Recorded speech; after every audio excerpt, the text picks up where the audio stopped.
ഉണ്ണിയമ്മേ കുമ്പടി വന്നു. താങ്കളുടെ സംസ്ഥാന അധ്യക്ഷൻ മുൻ അധ്യക്ഷൻ കെ സുരേന്ദ്രൻ പറഞ്ഞത് വലിയ വലിയ കസേര കൊടുക്കണം എന്നാണ് പറഞ്ഞത്. അത് ഉത്തരം പറ.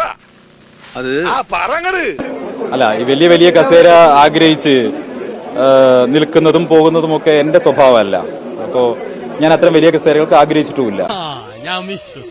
സുരേന്ദ്രനുമായിട്ട് എന്താണ് താങ്കൾ ഈ അകൽച്ച എന്താണ് കാരണം? അല്ല, സുരേന്ദ്രൻ BJPയുടെ സംസ്ഥാന പ്രസിഡന്റാണ്, എന്റെ സംസ്ഥാന അധ്യക്ഷൻ ഇതായിരിക്കുന്നു, KPCC പ്രസിഡന്റാണ്. എനിക്ക് അദ്ദേഹം പറഞ്ഞു കേട്ടാൽ മതി.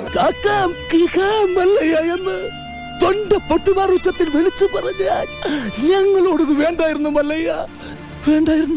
തെരഞ്ഞെടുപ്പിൽ ഇനി അടുത്ത ദിവസം ഈ പുതിയ രാഹുൽ മാങ്കൂട്ടത്തിനായി തെരഞ്ഞെടുപ്പ് പ്രചരണം അടുത്ത ദിവസമല്ല, ഇപ്പൊ മുതൽ, ഈ നിമിഷം മുതൽ രാഹുലിന് വേണ്ടി പ്രവർത്തിക്കാൻ പറ്റും. ഞാൻ ഉപദേശിക്കുന്നു കരുതരുത്, മുതലാളി ഒരു ചെത്തിയാണ്. മോദിയുടെ ഒരു വലിയ ആരാധകനായിട്ടാണ് താങ്കൾ സമൂഹ മാധ്യമങ്ങൾക്ക് നേരത്തെ. ആരാധകനല്ല, ഒരു പൊളിറ്റിക്കൽ പാർട്ടിയിൽ എങ്ങനെയാണ് ആരാധകൻ ഉണ്ടാവാൻ പാടുന്നത്? രാഷ്ട്രീയ പാർട്ടി പ്രവർത്തിക്കുന്ന സമയത്ത് ആ രാഷ്ട്രീയ പാർട്ടി പ്രവർത്തകനാണ് ഞാൻ. അന്തസ് വേണോടാ, അന്തസ്.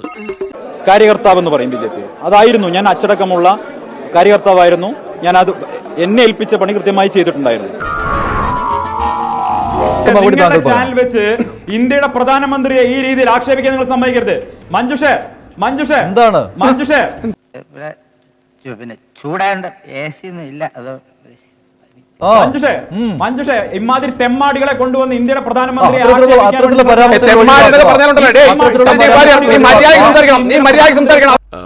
അതന്നത്തെ ചോരത്തിളപ്പിന് ഇപ്പൊ എന്ത് ചോര തണുത്തു പോയാ?